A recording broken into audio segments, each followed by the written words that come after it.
Blood dripped from Commander Marcus Washington's face onto the courtroom floor. The white officer's badge gleamed as he raised his baton again. Nobody moved to help.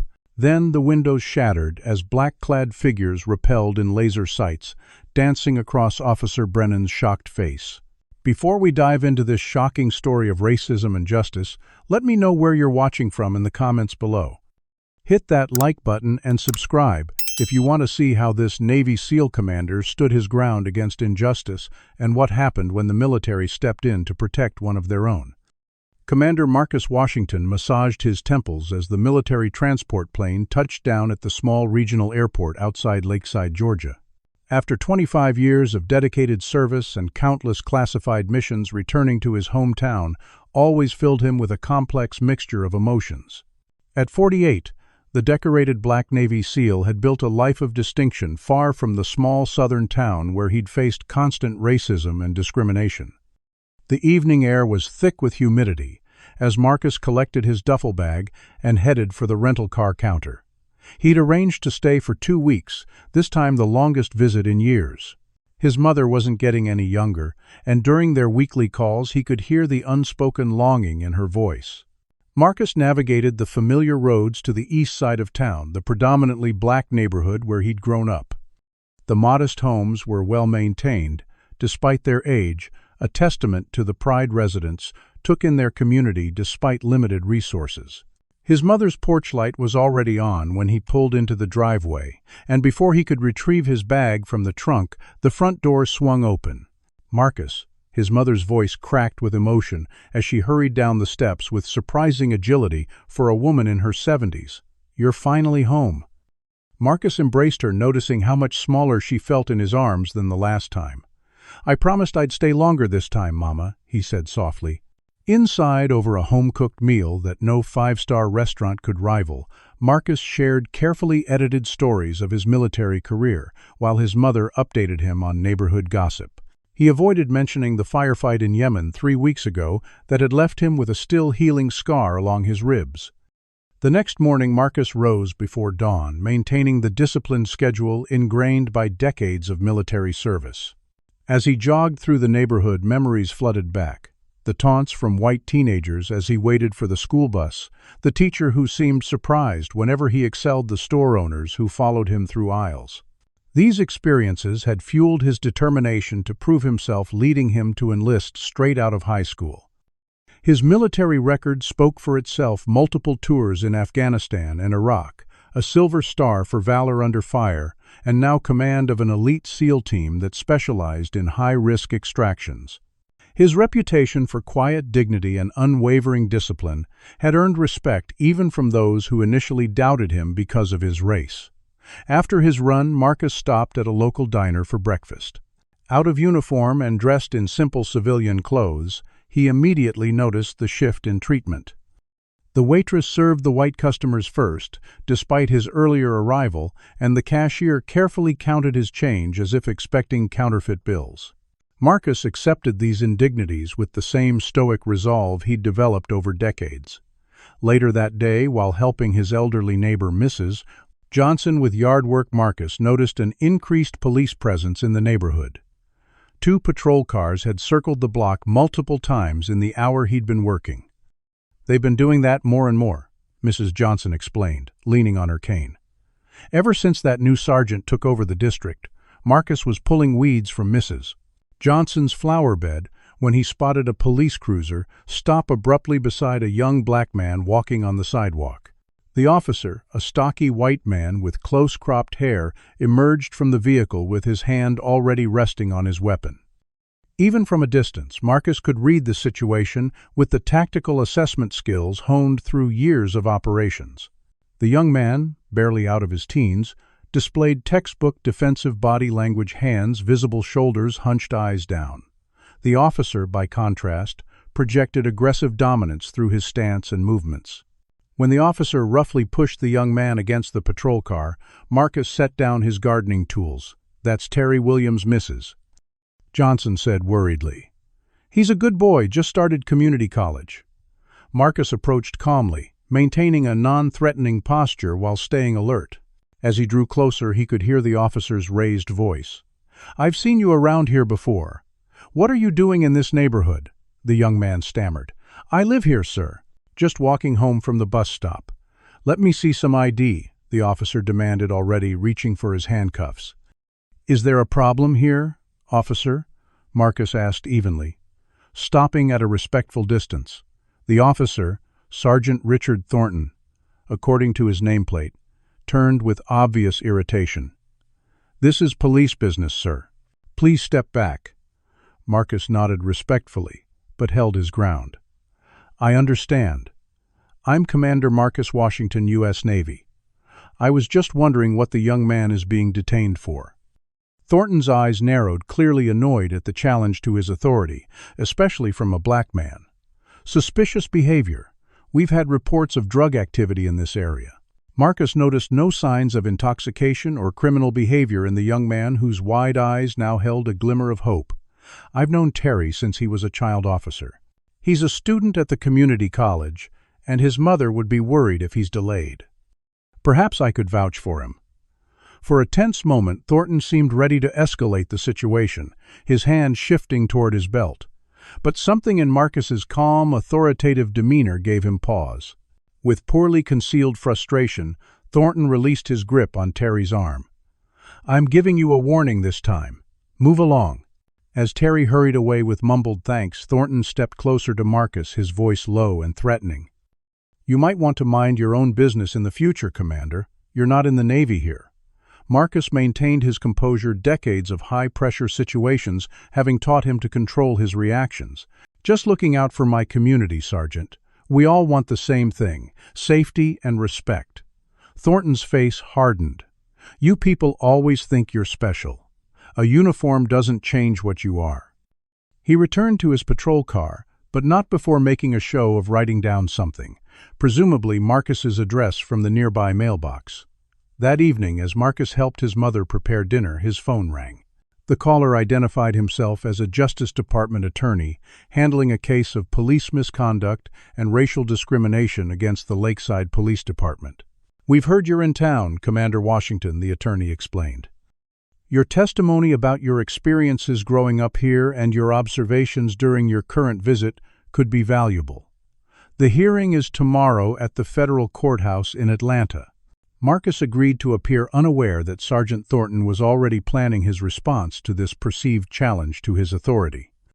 The federal courthouse in Atlanta stood as an imposing symbol of justice, its modern glass facade reflecting the morning sunlight as Marcus pulled into the parking structure.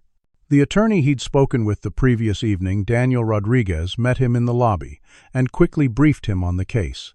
"We're representing James Booker in a racial discrimination lawsuit against the Lakeside Police Department," Rodriguez explained as they walked toward the security checkpoint. "Multiple incidents of excessive force and racial profiling, primarily targeting young black men in the East Side neighborhood." The name struck Marcus with unexpected force. James Booker. "We played football together in high school." Rodriguez nodded grimly. "He mentioned that.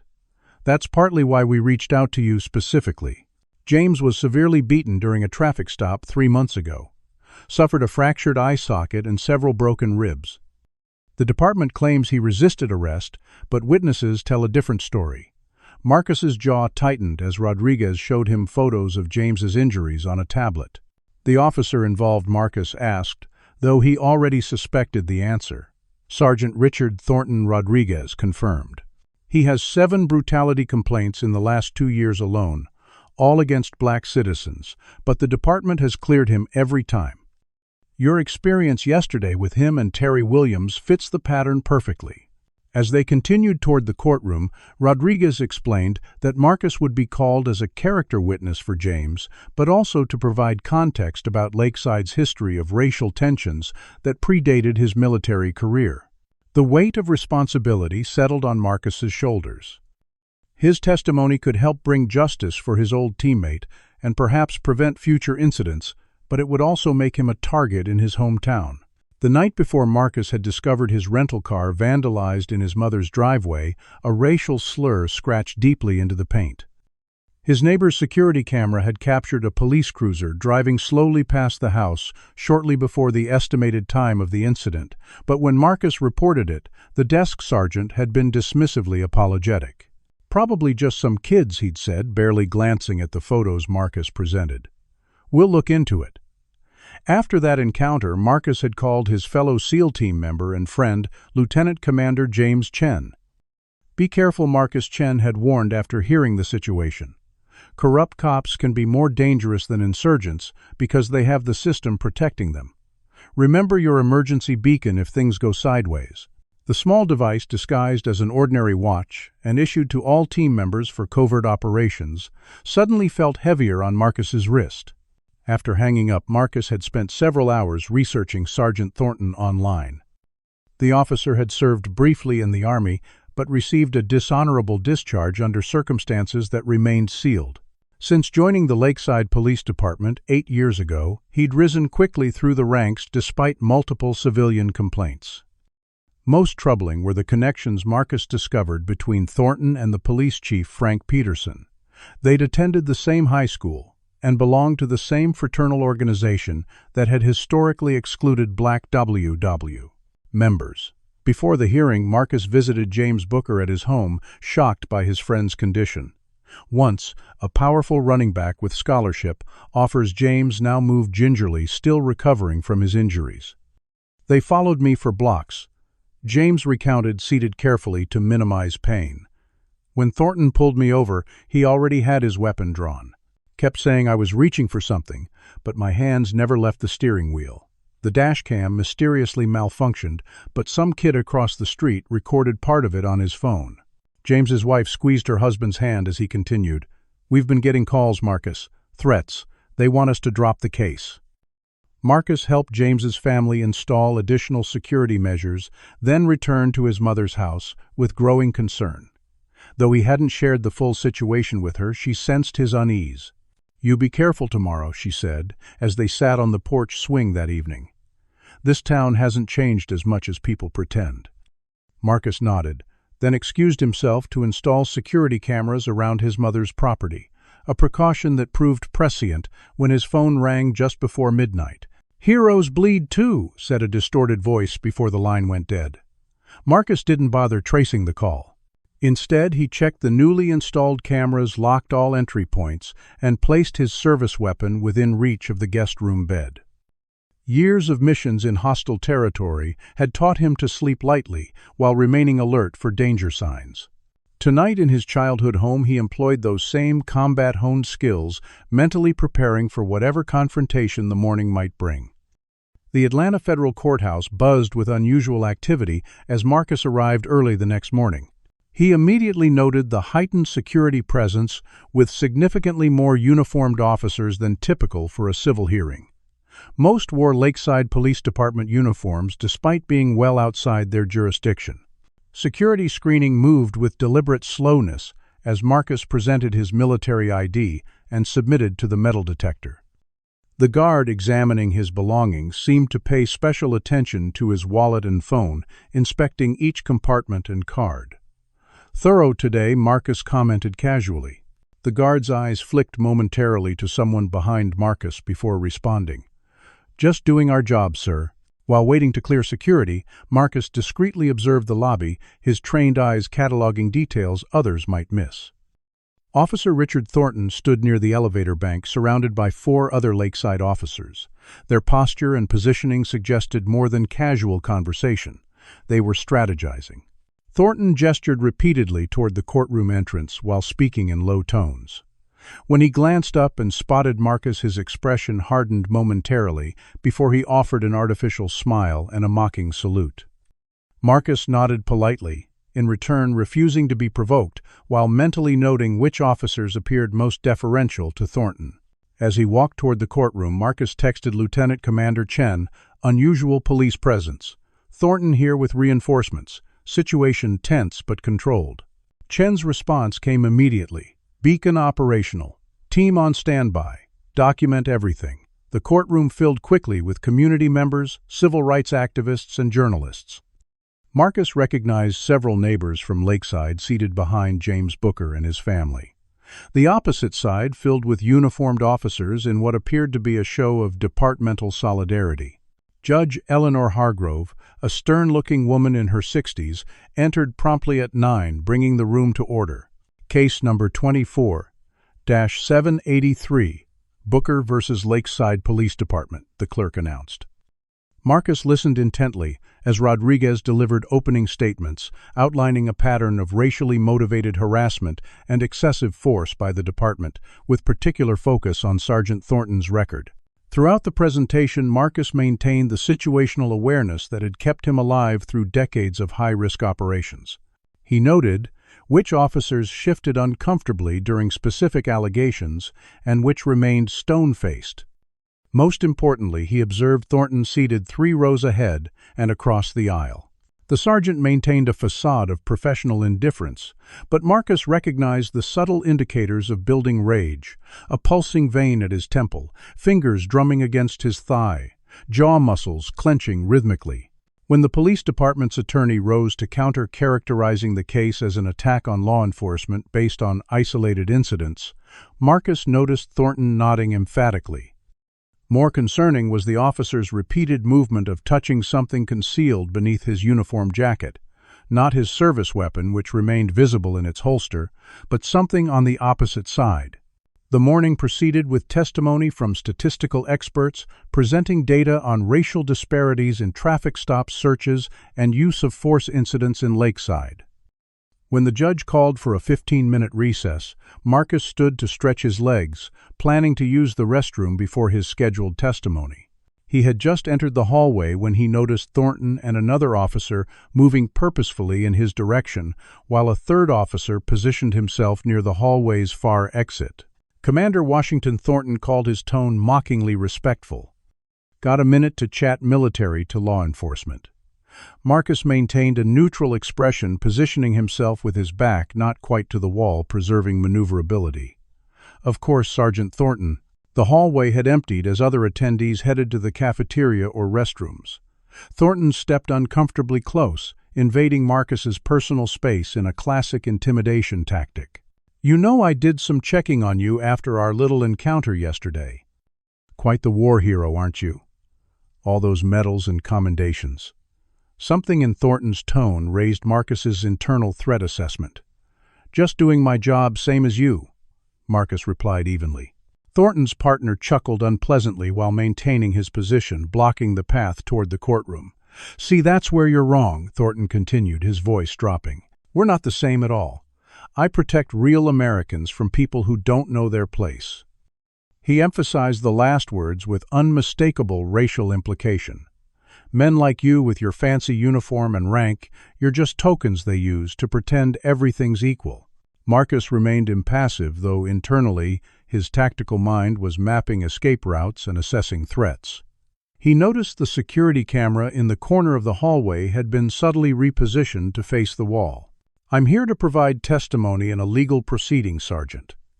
If you're concerned about that testimony, your department's attorney can cross-examine me under oath." Thornton's face flushed with anger at Marcus's calm response.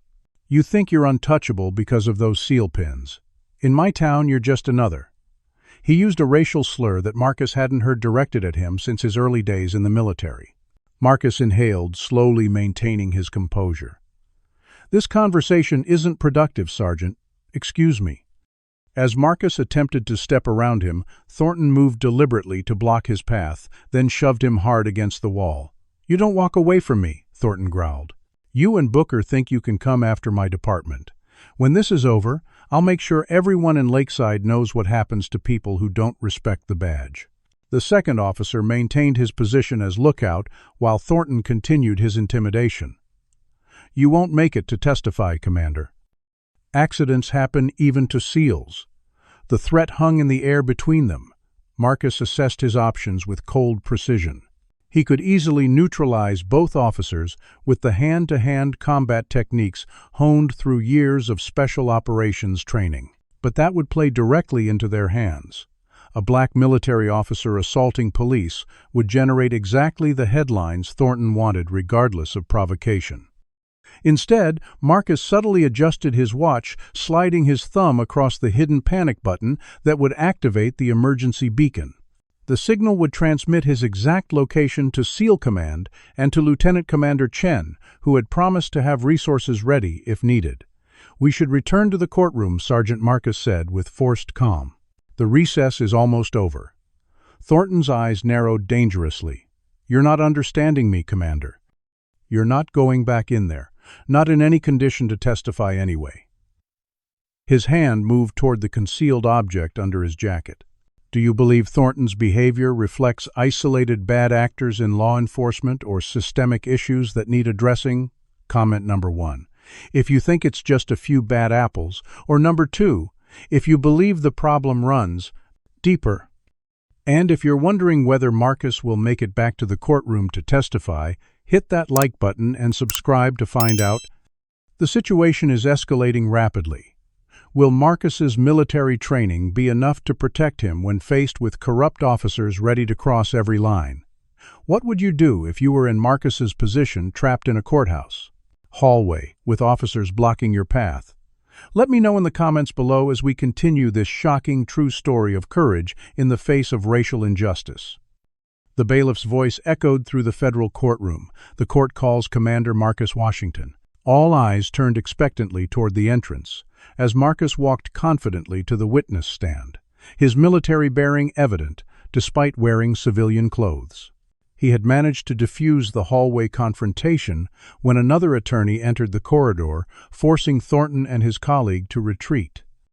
Now, as Marcus was sworn in, he noted Thornton's barely contained fury as the officer whispered urgently to fellow department members. The questioning began with Marcus establishing his credentials and connection to Lakeside. He described growing up in the predominantly black East Side neighborhood, his history with James Booker, and his distinguished military career. Commander Washington Rodriguez asked, "Based on your recent visit to Lakeside, have you observed any interactions between police and citizens that concerned you?" Marcus recounted the incident with Terry Williams in precise, factual terms, careful to avoid editorializing. As he described Thornton's aggressive behavior and veiled threats, the sergeant's face darkened visibly. From the witness stand, Marcus had a clear view of the entire courtroom. He noticed Thornton continuing to whisper to officers seated around him, several of whom kept glancing toward the main doors and the judge's chambers. Their coordinated movements suggested a predetermined plan rather than spontaneous reactions. Marcus maintained his composure as he detailed the vandalism of his rental car and the dismissive response when he reported it. When Rodriguez produced photographs of the racial slur scratched into the vehicle's paint, a murmur ran through the courtroom. Judge Hargrove tapped her gavel once for order. "And in your professional assessment, as a military officer with extensive training in threat evaluation," Rodriguez continued, "did you perceive these incidents as isolated or as part of a pattern?" Before Marcus could answer, Thornton shot to his feet. "Objection. This man has no expertise in law enforcement. His military experience is irrelevant to policing civilians." Judge Hargrove fixed Thornton with a stern glare. "Sergeant Thornton, you are not an attorney and cannot raise objections. Please sit down immediately, or you will be removed from my courtroom." Rather than complying, Thornton took a step forward. "This entire proceeding is a sham. You're letting them drag good officers' names through the mud based on nothing but playing the race card." The judge's face hardened. "Sergeant Thornton, I am ordering you to sit down now or face contempt charges." Marcus observed the courtroom dynamics shifting rapidly. The bailiff moved toward Thornton, but two other Lakeside officers subtly repositioned themselves to intercept him. The department's attorney appeared genuinely alarmed by Thornton's behavior, tugging urgently at his sleeve, but the sergeant shook him off. Marcus recognized the telltale signs of a man who had committed to a course of action regardless of consequences.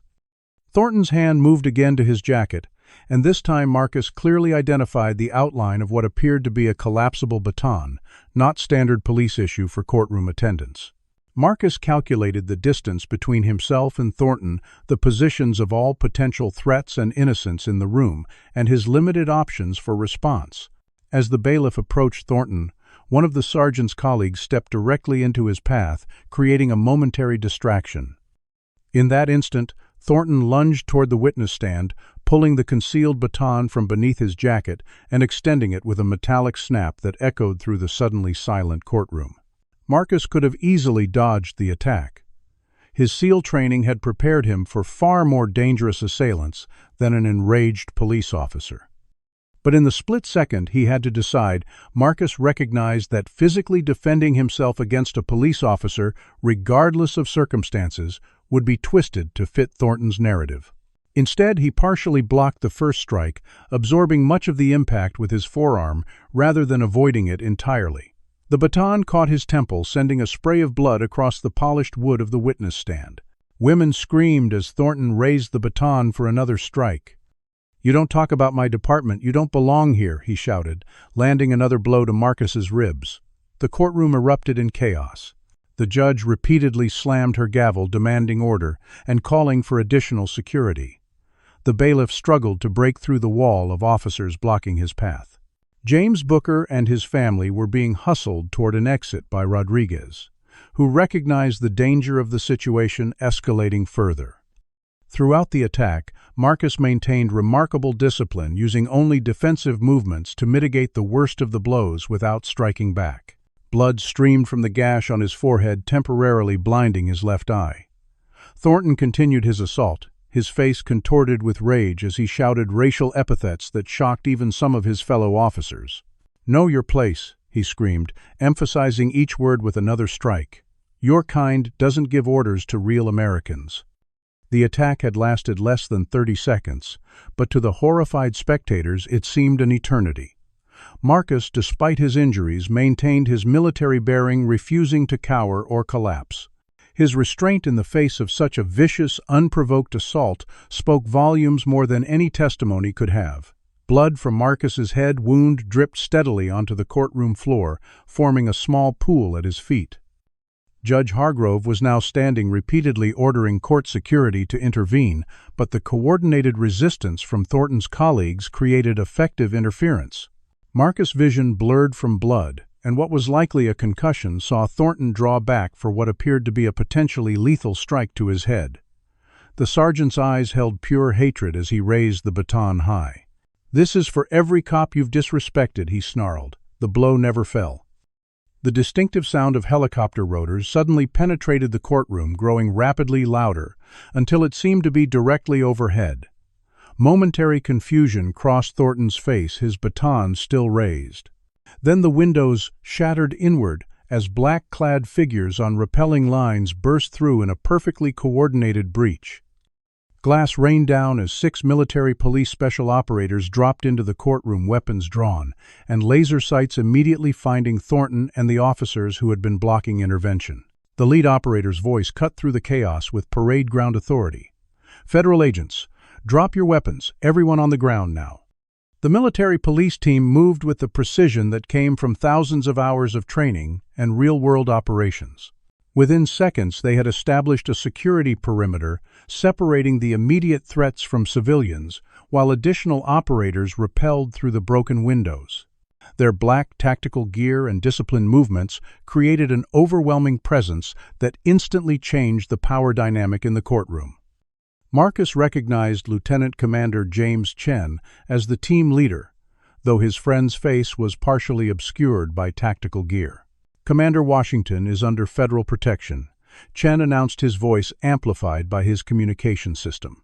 "All law enforcement personnel, place your weapons and tactical implements on the ground and step back with your hands visible."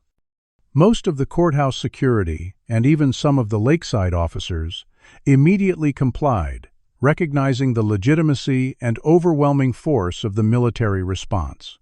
Thornton, however, remained frozen in place. Baton still raised blood-spattered uniform evidence of his assault. "This is local police business," he finally sputtered. "You have no jurisdiction here." Chen's laser sight remained unwavering on Thornton's chest. "Incorrect, Sergeant. Commander Washington is active-duty military personnel. Under Federal Statute 807 Section 12, the military police have explicit jurisdiction when military personnel are under imminent threat. You have 3 seconds to comply before we consider you an active threat to a senior military officer." Thornton's eyes darted around the room, perhaps looking for support or escape options, finding neither. Chen began counting down. 3, 2. Before he reached 1, the Lakeside police chief, who had been observing from the back of the courtroom, finally intervened. "Sergeant Thornton, stand down immediately." "That's a direct order." The authority in the chief's voice penetrated Thornton's rage-fueled haze. With visible reluctance, he lowered the baton, dropping it to clatter on the courtroom floor. 2 military operators immediately secured him, applying tactical restraints with practiced efficiency. Marcus, despite the blood still flowing from his head wound, maintained his composure. Years of combat situations had conditioned him to function through pain and disorientation. He remained standing, refusing to show weakness even as a military medic approached to assess his injuries. "Commander, we need to treat those wounds," the medic said quietly. "Possible concussion, sir. Multiple contusions. That head laceration needs stitches." Marcus nodded slightly, then addressed the stunned courtroom with remarkable dignity. "Your Honor, I apologize for the disruption of these proceedings. I believe we can restore order and continue if you wish." Judge Hargrove, visibly shaken but recovering her judicial authority, nodded appreciatively at Marcus's composure. "The court will recess for 1 hour while we sort out this unprecedented situation. Commander Washington, please get medical attention immediately." As the medic began treating his wounds, Chen approached Marcus. "Beacon activation protocol worked perfectly," he explained quietly. "When you triggered the emergency signal, it activated not just the team response, but also a direct line to SOCOM and the Pentagon. We had a QRF stationed at Fort McPherson as a precaution after your earlier reports." While the military medic applied pressure to Marcus's head wound and checked him for signs of concussion, federal agents in suits entered the courtroom. They conferred briefly with Chen before approaching the judge. "Your Honor, I'm Special Agent Rebecca Torres, FBI Civil Rights Division. We've been investigating the Lakeside Police Department for the past 11 months. Today's incident will be incorporated into our ongoing case." The implications of this statement rippled through the courtroom. What had appeared to be an isolated civil rights lawsuit was revealed as part of a larger federal investigation. Thornton, now restrained, and being led away by military police, shouted over his shoulder, "This was a setup. They provoked me." His outburst only strengthened the case against him, especially given the courthouse security cameras that had captured the unprovoked attack.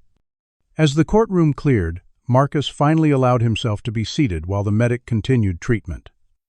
"Multiple lacerations, 2 possible cracked ribs, mild concussion," the medic reported to Chen. "He needs a hospital evaluation, sir." Marcus waved this off. "After we finish here, the testimony is more important than my injuries." Chen shook his head with a mixture of exasperation and respect. Always the SEAL, even bleeding all over a federal courthouse. His expression grew more serious. "We've been monitoring since your first report about the car vandalism. When you mentioned Thornton by name, we ran background. His military discharge wasn't just dishonorable, it was related to racial incidents and suspected ties to extremist groups. That's why we positioned assets nearby." The judge returned to her chambers while federal agents secured the scene and began taking statements from witnesses. Rodriguez approached Marcus, looking both concerned about his injuries and elated at the dramatic turn of events. "Your restraint was remarkable, Commander. Most men would have fought back." Marcus winced slightly as the medic applied butterfly closures to his head wound. Fighting back was exactly what he wanted. Nothing would serve his narrative better than a black military officer attacking police, regardless of provocation. Rodriguez nodded thoughtfully. "The FBI involvement changes everything.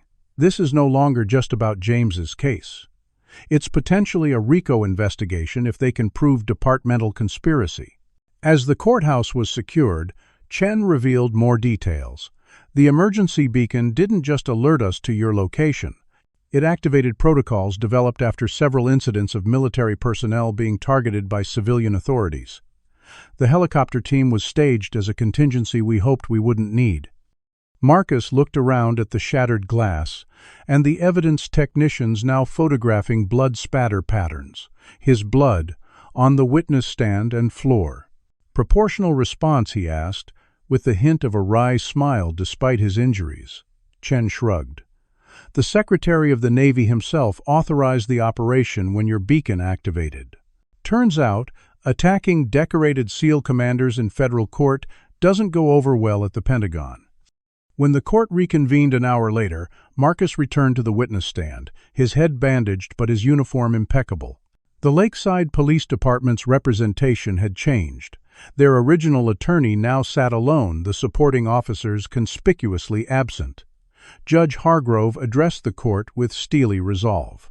What occurred in this courtroom today was an unconscionable assault on a decorated military officer and an attack on the judicial process itself. This court will not be intimidated, and justice will be served. As Marcus completed his testimony, now with federal agents present alongside military security, he caught a glimpse of James Booker nodding with grim satisfaction. The case had transformed from one man's complaint about police brutality into evidence of a potentially systemic problem requiring federal intervention. Outside media had gathered in force, cameras trained on the courthouse entrance where Marcus would eventually emerge. The story was already spreading: a black Navy SEAL commander assaulted in court by a racist police officer, followed by a dramatic military rescue operation. For Marcus, however, the most important outcome wasn't the headlines or even his own vindication. It was the possibility that his testimony might help change the system that had protected officers like Thornton for far too long. 3 days after the courthouse incident, Marcus sat upright in a hospital bed at the Military Medical Center at Fort McPherson, reviewing case files with FBI Special Agent Torres. Despite his doctor's insistence on rest following his concussion and 2 cracked ribs, Marcus had converted his recovery room into an improvised command center. The attack wasn't spontaneous, Torres explained, spreading photographs across the adjustable bed table. "We've been building a case against the Lakeside Police Department for nearly a year, but Thornton's assault accelerated everything." She pointed to surveillance images showing Thornton meeting with several other officers and the police chief the night before the hearing.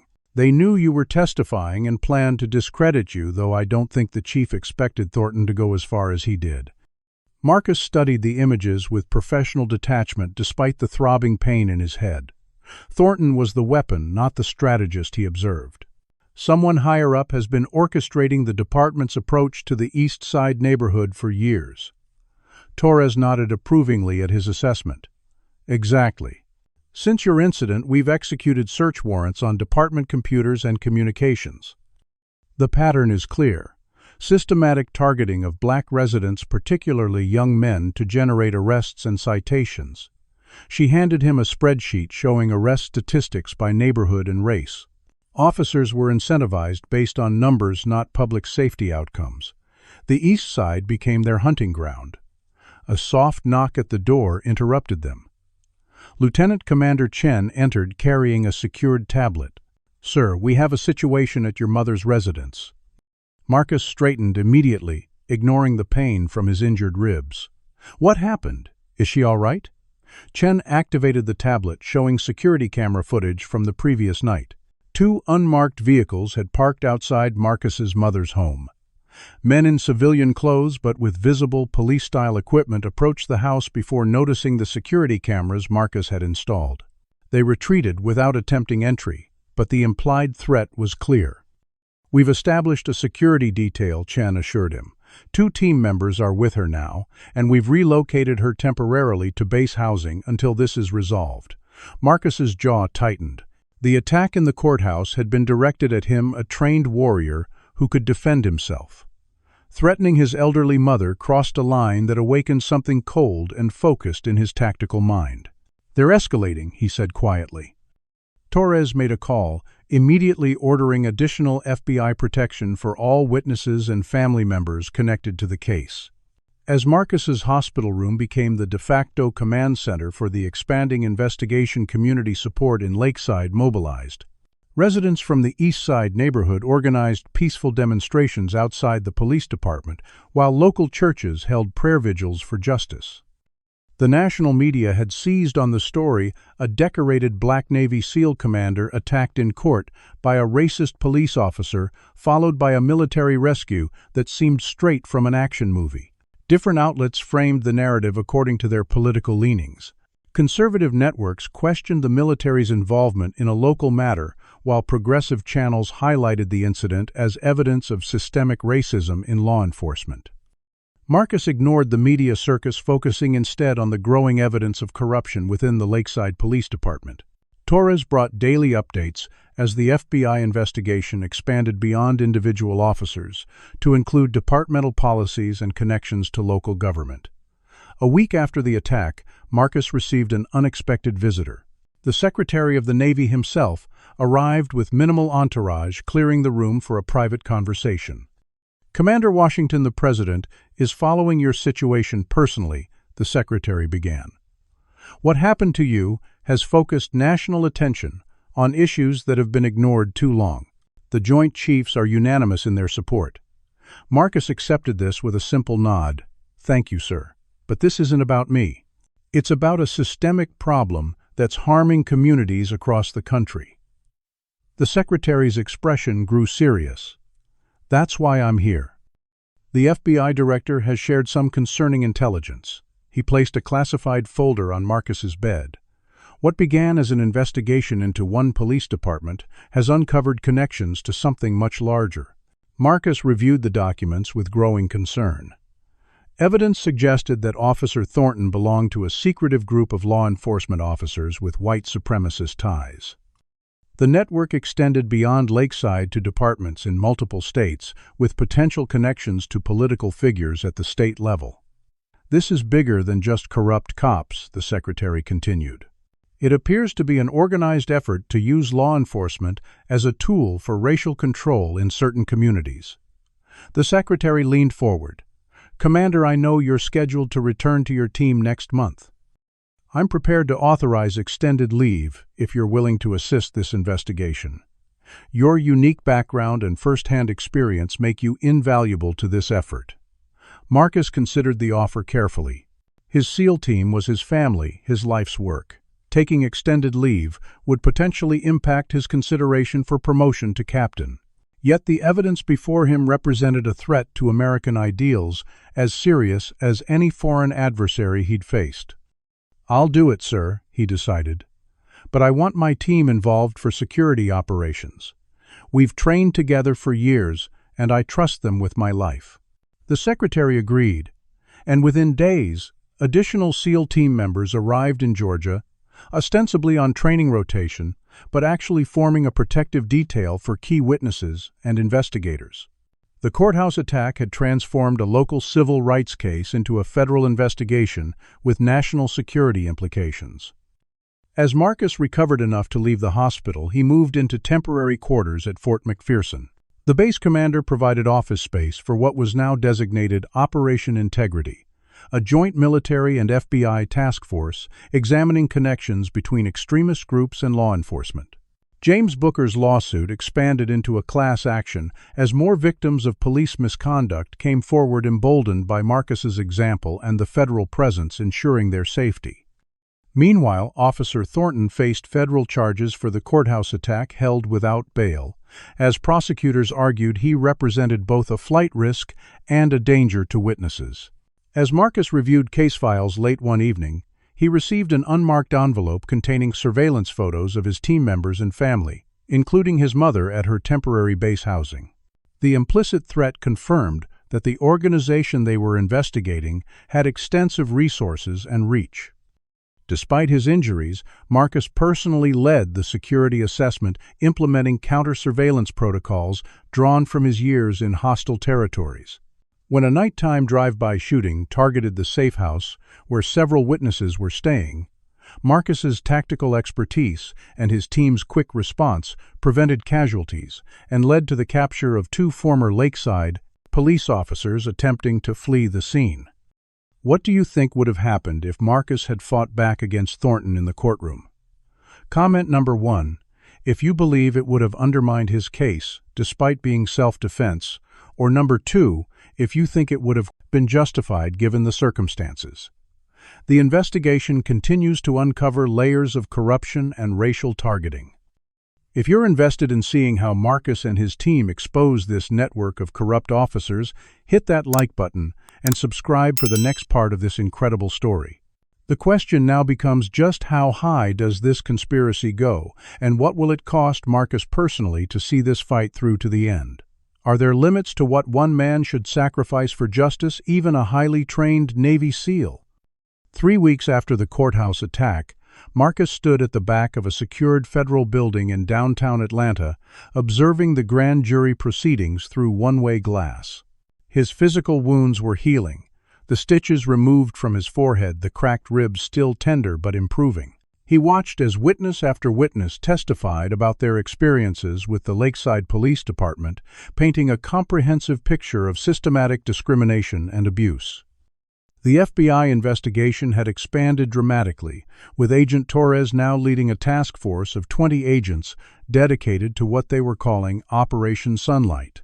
Marcus had spent countless hours reviewing evidence, connecting patterns, and providing context from his unique perspective as both a military commander and a black man who grew up in the affected community. When it was his turn to testify, Marcus entered the grand jury room with the same calm authority he brought to classified military briefings. For 4 hours he detailed not only the attack he'd suffered, but also the historical context of race relations in Lakeside and the patterns of enforcement he'd observed. The jurors listened intently, some taking notes, others visibly moved by his testimony. Commander Washington, the lead prosecutor, asked toward the end, in your professional assessment, based on your military experience with identifying organized threats, what can you tell us about the structure of what you've observed? Marcus chose his words, carefully aware of their potential impact. What I've observed suggests a multi-layered operation with clear command and control elements. The officers on the street, like Thornton, are essentially frontline operators, implementing a strategy developed at higher levels. The coordination we've seen, including the courthouse incident, indicates communication channels, resource allocation, and tactical planning consistent with an organized entity rather than individual bad actors. After his testimony, Torres updated him on a significant development. Officer Thornton had agreed to cooperate in exchange for consideration during sentencing. He's given us names, dates, locations, she explained, as they walked to the secure conference room that had become their operational headquarters. The corruption extends beyond the police department to the prison contractor that serves the county. There's a financial incentive to arrest and incarcerate black men specifically. Marcus reviewed Thornton's statement with growing disgust. The officer had detailed how the department maintained unofficial quotas for arrests in minority neighborhoods, with promotions and preferred assignments going to officers who produced the highest numbers. Those arrests generated revenue for the county through the privatized jail system, which in turn made donations to key political campaigns. It's essentially a modern plantation system, Torres said bluntly. Instead of cotton, they're harvesting human beings for profit. The investigation gained momentum as Thornton's cooperation encouraged other officers to come forward. 4 patrolmen and a dispatcher provided evidence of systematic falsification of reports and tampering with evidence to ensure convictions, particularly in drug cases involving black defendants. The police chief remained defiant, issuing public statements supporting his department and suggesting that Marcus and the federal investigators were pursuing a political agenda rather than justice. Local opinion divided sharply along racial and political lines, with counter-protests supporting the police, forming in response to the ongoing demonstrations for accountability. The tension reached a breaking point when documents leaked to the press revealed that the county's incarceration rate for black men was 6 times higher than for white men charged with identical offenses. Marcus's military intelligence background proved invaluable, as the investigation uncovered digital evidence linking corrupt officers to an informal network that extended beyond Lakeside. They call themselves the Guardians, he explained during a briefing with federal prosecutors. It's not an official organization with membership cards, but a loose affiliation of officers across multiple departments who share the same ideology. They use coded language and private online forums to coordinate activities and share tactics for targeting minority communities. While the legal proceedings advanced, Marcus received word that his promotion to captain, which had been virtually guaranteed before his involvement in the case, was now under review. His commanding officer called personally to explain the situation. "It's politics, Marcus," the senior officer said apologetically. "Some influential people are uncomfortable with your high-profile role in a case involving law enforcement. They're concerned about the optics of the military appearing to take sides against police." Marcus accepted this news with the same stoic resolve he'd shown throughout the ordeal. "My service record speaks for itself, sir. I can only do what I believe is right, and accept the consequences." Despite this professional setback, Marcus continued his work with the federal investigation. The case expanded further when financial records revealed connections between the prison contractor and a prominent state senator who had consistently blocked criminal justice reform legislation. Executing a search warrant on the senator's office yielded documents linking him to the police chief and several judges who had presided over cases involving discriminatory sentencing. As these connections came to light, threats against witnesses intensified. Marcus's mother received a letter containing personal information about her daily routine and friends, information that could only have come from surveillance. When Marcus visited James Booker to update him on the case, he noticed a suspicious vehicle parked across from his friend's home. His SEAL training kicked in immediately. "Get down!" he shouted, pulling James away from the window moments before shots shattered the glass. Using tactical movement techniques, Marcus secured James and his family in an interior bathroom while contacting his team for backup. Rather than waiting passively, Marcus used his observation skills to identify the shooter's position from the angle of the bullet holes. When his team arrived minutes later, he coordinated a pursuit operation that led them to a motel on the outskirts of town. The shooters, two former corrections officers with connections to the police department, were captured with evidence linking them to 3 previous intimidation attempts against witnesses. Documents found in their motel room led investigators to a safe house where remaining conspirators had gathered to plan their response to the expanding investigation. A coordinated raid involving FBI agents and Marcus's SEAL team secured the location and captured several key figures, including a deputy police chief who had avoided scrutiny until that point. The evidence seized during the raid proved to be the tipping point. Computers contained plans to assassinate Marcus Torres and several key witnesses, along with documentation of years of coordinated racial targeting throughout the county's criminal justice system. The media, which had initially been divided in its coverage, began reporting more consistently on the extent of the conspiracy as evidence became impossible to ignore. Marcus finally agreed to a television interview, speaking with careful precision about his experiences. "This isn't about attacking law enforcement as an institution," he explained to the national audience. "It's about ensuring that those entrusted with authority use it justly and equally for all citizens. I've spent my career defending American ideals overseas. Those same ideals demand accountability at home." Public opinion shifted as more evidence emerged and additional victims came forward. The class action lawsuit gained hundreds of plaintiffs, many with documented cases of excessive force-planted evidence or discriminatory sentencing. Marcus worked with community leaders to establish a mentorship program for young people in the East Side neighborhood, using his military connections to bring in resources the community had long been denied. With the Lakeside Police Department under state supervision, following the indictments, Marcus helped develop training programs emphasizing community engagement and unbiased policing for the officers who remained. As the months passed and the case moved toward trial, Marcus faced a decision about his military future. The Secretary of the Navy had offered him a special assignment addressing discrimination issues within the military itself, a position that would utilize his unique experience but would mean leaving his SEAL team permanently. Alternatively, he could return to active operations once the trial concluded, potentially with the captain's promotion restored now that the extent of the conspiracy had been publicly revealed.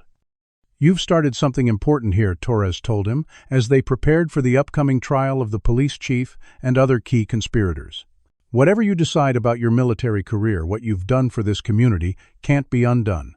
You've shown that the system can be held accountable when brave people stand up." Marcus considered her words carefully. His entire adult life had been defined by his identity as a SEAL, but the past months had reconnected him with the community he'd left behind years ago. The fight for justice at home had proven every bit as important as the missions he'd undertaken abroad. As the trial date approached, Marcus realized that his most significant battle might not be against foreign adversaries, but against the systemic injustice that had persisted in his hometown for generations. The federal courthouse in Atlanta buzzed with unprecedented security measures as the trial of former Lakeside Police Chief Frank Peterson and 11 co-defendants began on a crisp autumn morning, 6 months after the attack on a Place Présence. Marcus. News vans lined the streets, reporters jostled for positions, and demonstrators from both sides of the case waved signs and chanted slogans behind carefully established security perimeters. Inside, Marcus sat with perfect military posture in the front row of the gallery, his dress uniform adorned with the ribbons and medals earned through 25 years of distinguished service. The scars from Thornton's attack had faded to a thin white line above his left eye, a permanent reminder of the day that had transformed his life and his community. United States v. Peterson, et al., had become one of the most closely watched cases in the country, a litmus test for accountability in law enforcement and the justice system's ability to police itself.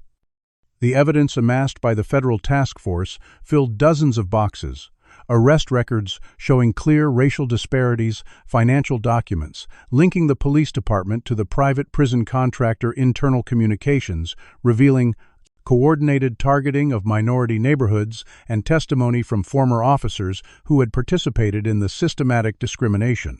Federal prosecutor Caroline Jackson opened the government's case with methodical precision. "This trial is not about attacking law enforcement as an institution," she began, echoing Marcus's public statements. "It's about holding accountable those who betrayed their oath to uphold the law equally for all citizens. The evidence will show that under Chief Peterson's leadership, the Lakeside Police Department operated as a tool of racial oppression, systematically targeting black residents for harassment, excessive force, and unwarranted incarceration." The defense strategy quickly became apparent as Peterson's attorney Thomas Whitfield, a prominent former prosecutor known for defending police officers, delivered his opening statement. "The government wants you to believe that an entire police department conspired to target citizens based on race," he said dismissively. "What they actually have is a handful of isolated incidents being used to smear dedicated public servants. Chief Peterson has served Lakeside for 22 years, maintaining one of the lowest crime rates in the state." Whitfield then pivoted to an unexpected angle. "You'll hear testimony from Commander Marcus Washington, a man who left his community to pursue military glory rather than staying to help his neighborhood. A man who returned decades later and immediately used his military connections to orchestrate a federal takeover of local law enforcement." Marcus maintained his composure despite the blatant attempt to undermine his credibility before he even testified. The prosecution's case unfolded methodically over the next 2 weeks, with statistical experts demonstrating the mathematical impossibility of the department's arrest patterns occurring without deliberate targeting. Former officers who had accepted plea deals testified about unofficial quotas for arrests in black neighborhoods and instructions to search black motorists more thoroughly than white ones. When Marcus finally took the stand on the trial's 11th day, the courtroom fell completely silent. For nearly 6 hours, he testified about his observations during his return to Lakeside, the attack by Thornton, and the evidence uncovered during the subsequent investigation. Throughout Whitfield's aggressive cross-examination, Marcus maintained the same calm, authoritative demeanor that had served him through countless high-pressure military operations. Commander Washington Whitfield began his tone, implying skepticism about Marcus's rank. "Isn't it true that you've spent most of your adult life away from Lakeside, with only occasional visits home? I've served where my country needed me," Marcus replied evenly. That doesn't make me any less aware of conditions in my hometown.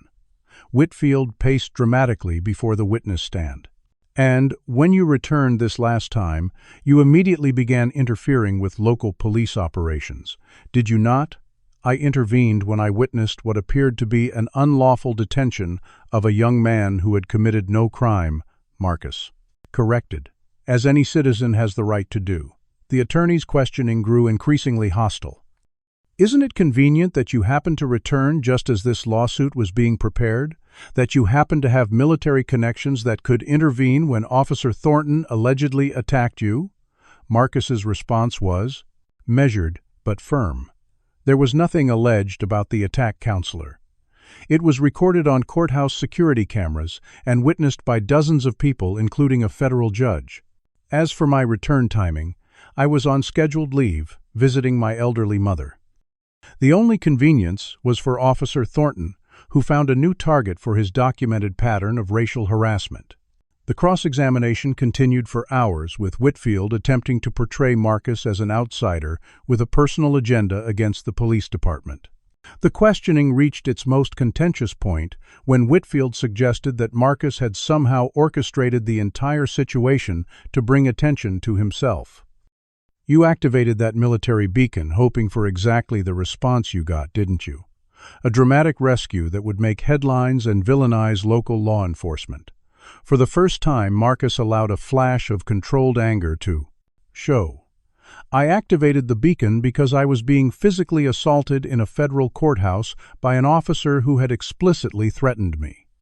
The system that should have protected any citizen failed to do so because other officers deliberately blocked intervention. I would have preferred to complete my testimony without bloodshed. The trial's most dramatic moment came during the testimony of Officer Michael Brennan, who had been Thornton's academy classmate 18 years earlier. Called as a prosecution witness, Brennan revealed that racial profiling techniques had been explicitly taught during their training. We were instructed about statistical policing, focusing on demographics most likely to yield arrests. In practice, this meant targeting young black men, particularly in certain neighborhoods. He described how officers were taught to use minor violations, a broken taillight jaywalking loitering, as pretexts to initiate searches of black citizens while letting white citizens with identical violations go with warnings. As the prosecution built its case, the defense struggled to counter the overwhelming evidence. Their strategy increasingly focused on portraying Thornton as a rogue officer whose actions didn't reflect departmental policy, despite documentation proving otherwise. When Thornton himself took the stand as part of his plea agreement, he presented himself as merely following the culture established by his superiors. Everyone knew how things worked, he testified. You wanted a promotion, you kept your arrest numbers up. The easiest place to find violations was the East Side. During cross-examination, however, Thornton's facade crumbled as Prosecutor Jackson methodically walked him through his history of racial slurs and discriminatory actions documented in emails, text messages, and body camera footage the department had failed to delete. The most damning evidence came from Thornton's own phone, which contained messages to Chief Peterson after the courthouse incident referring to Marcus with racial epithets and suggesting that the attack had been discussed in advance. After 4 weeks of testimony, the case went to the jury.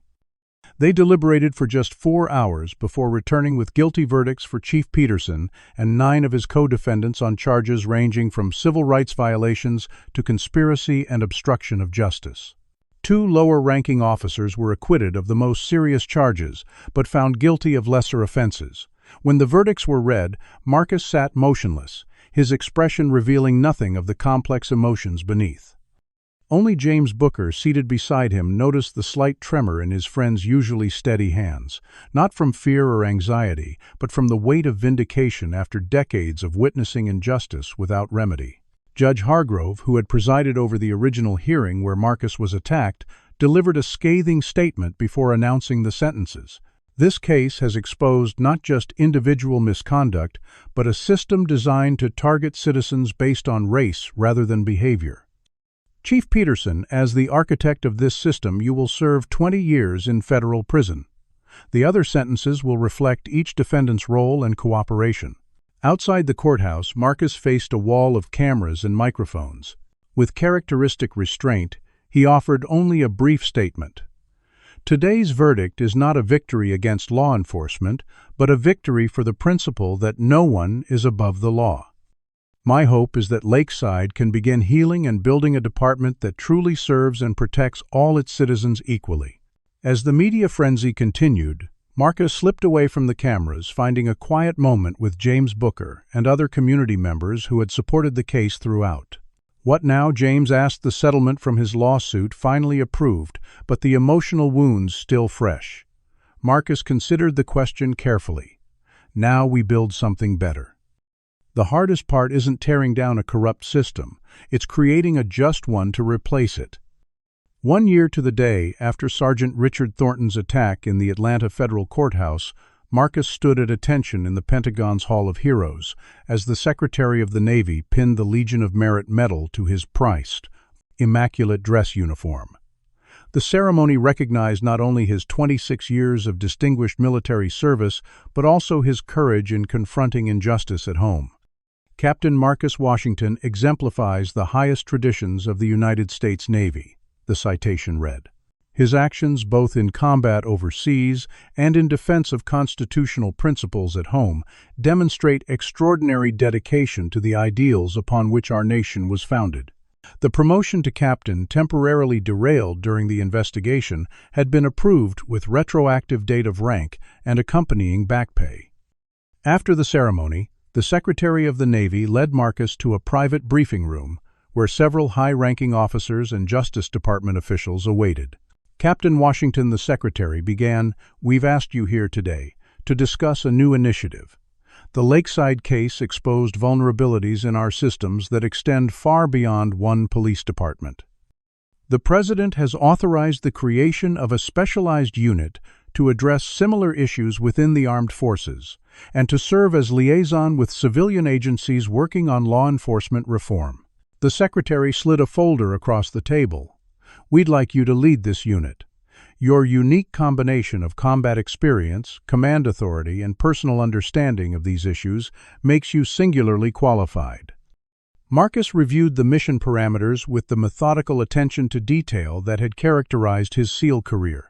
The new unit would have unprecedented authority to investigate civil rights concerns within military ranks and to partner with the Justice Department on cases involving veterans in law enforcement. It represented a fundamental shift in how the military approached issues of racial equity, moving from passive non-discrimination policies to active engagement with systemic problems. "I accept the assignment," Sir Marcus said, after careful consideration. "With one condition. I'd like Lieutenant Commander Chen and select members of my SEAL team assigned to the unit. We've operated together in the most challenging environments imaginable. That experience will be invaluable in this new mission." The Secretary agreed, and within weeks Marcus had established the new unit's headquarters in a nondescript office building in Washington, D.C. The transition from combat operations to this new role represented a profound shift in his career trajectory, but one that aligned with his deepest values. 3 months after accepting the new position, Marcus returned to Lakeside for the first time since the trial. The town had changed visibly in the aftermath of the case. The police department, now under the leadership of a reform-minded chief, recruited from outside the state, operated with new oversight mechanisms, including a civilian review board and mandatory body cameras. Many of the officers involved in the scandal had resigned or been terminated, replaced by a more diverse force that included several young people from the East Side neighborhood. Marcus's former teammate, James Booker, had used part of his settlement to establish a community center offering after-school programs, job training, and legal advocacy services. Most surprisingly, Richard Thornton, now serving a 12-year federal sentence, had begun speaking to police academy classes by video link about the dangers of bias and the corruption of power.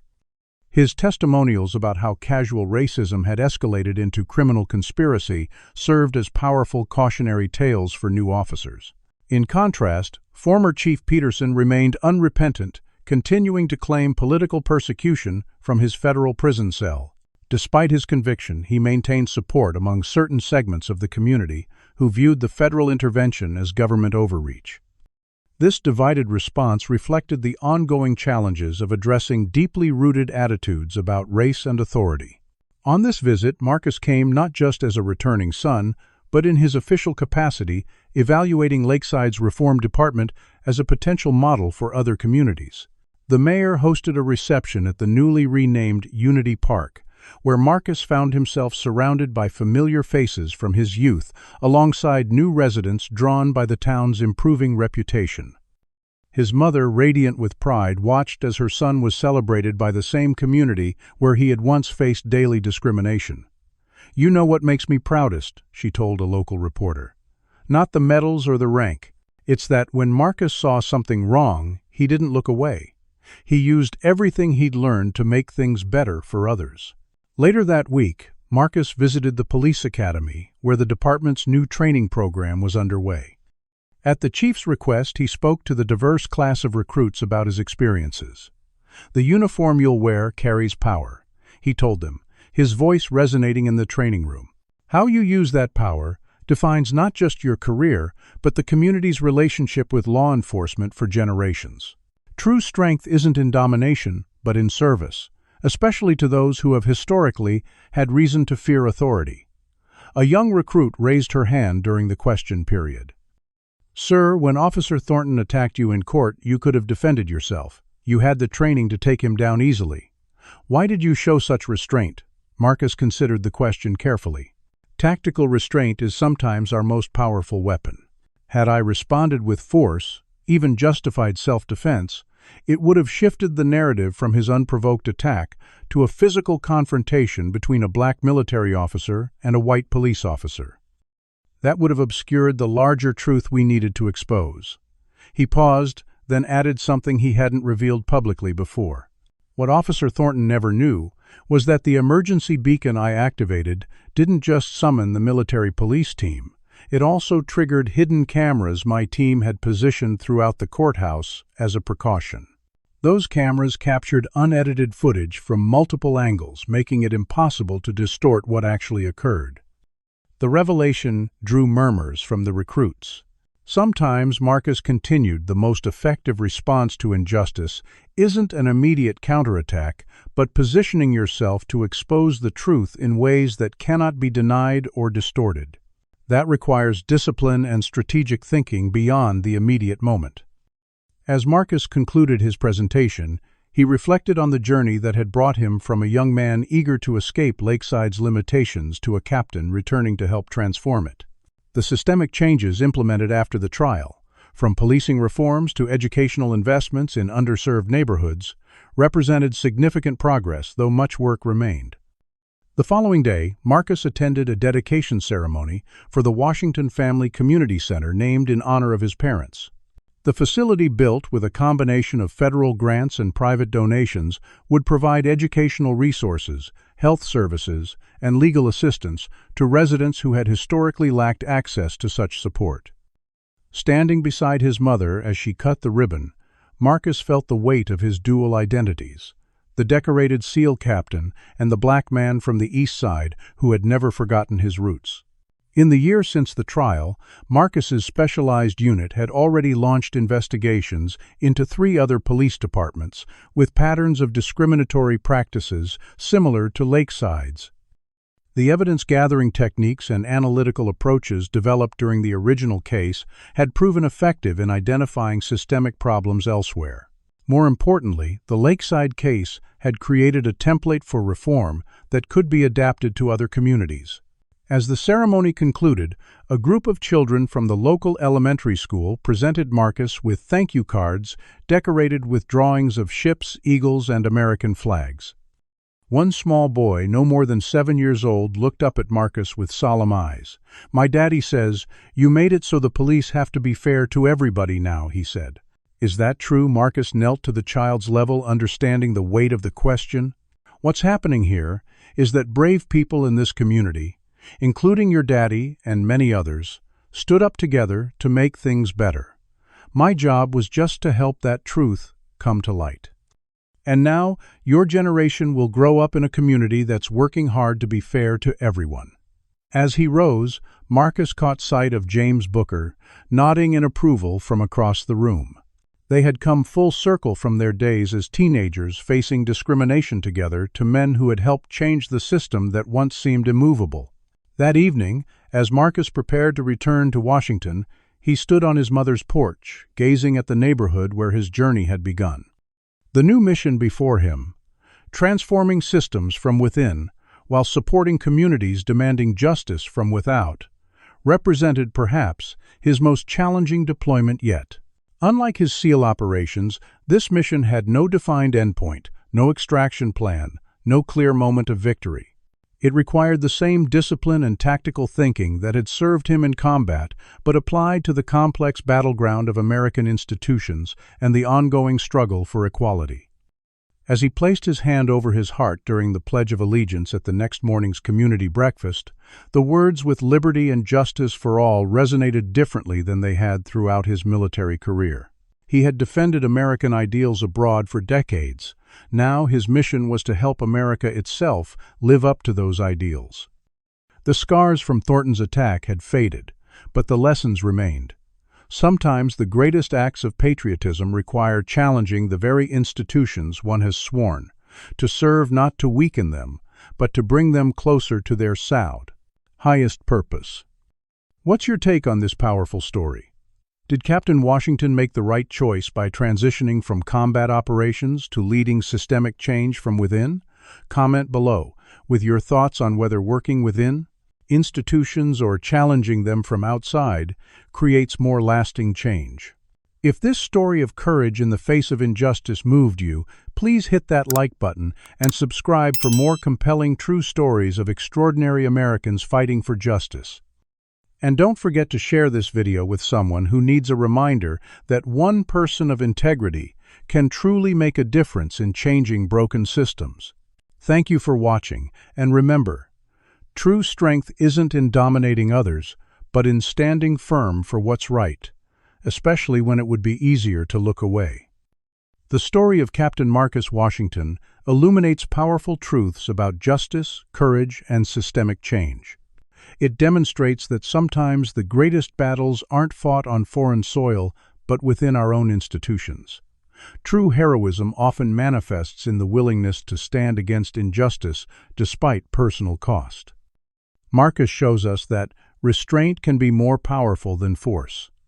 His decision not to physically defend himself against Thornton's attack ultimately revealed the truth more effectively than retaliation would have. The narrative highlights how systems of oppression rely on silence and isolation. They begin to crumble when brave individuals refuse to look away and instead use their position and privilege to expose wrongdoing. We learn that authentic change requires both outside pressure and internal reform. Neither alone is sufficient. Marcus's journey reminds us that our greatest loyalty should be to principles rather than institutions, and that holding systems accountable is the highest form of patriotism. Perhaps most importantly, the story reveals that transforming entrenched injustice isn't a single battle but a sustained campaign requiring strategic thinking, coalition building, and unwavering commitment. Victory isn't measured in complete resolution, but in steady progress toward a more just reality. Marcus teaches us that true strength lies not in domination, but in service to justice, especially when that service demands personal sacrifice. What moments in your own life have required you to choose between comfortable silence and speaking difficult truths? Have you ever witnessed injustice and had to decide whether to intervene? Share your experiences in the comments below. Your story might inspire someone else to find their courage in a critical moment. If Captain Washington's journey from decorated SEAL to justice reformer resonated with you, hit that like button to help more people discover this powerful narrative of courage and transformation. Do you believe change is more effective when pursued from inside systems or by challenging them from the outside? Let us know your perspective with a comment. Subscribe to our channel for more true stories of extraordinary Americans who've stood against discrimination and fought for justice in their communities. And please share this video with someone who needs a reminder that one person of integrity, standing firmly for what's right, can spark movements that transform entire systems. Thank you for watching, and remember, in a world where it's easier to look away, choosing to see injustice and act is the first step toward healing our divided communities.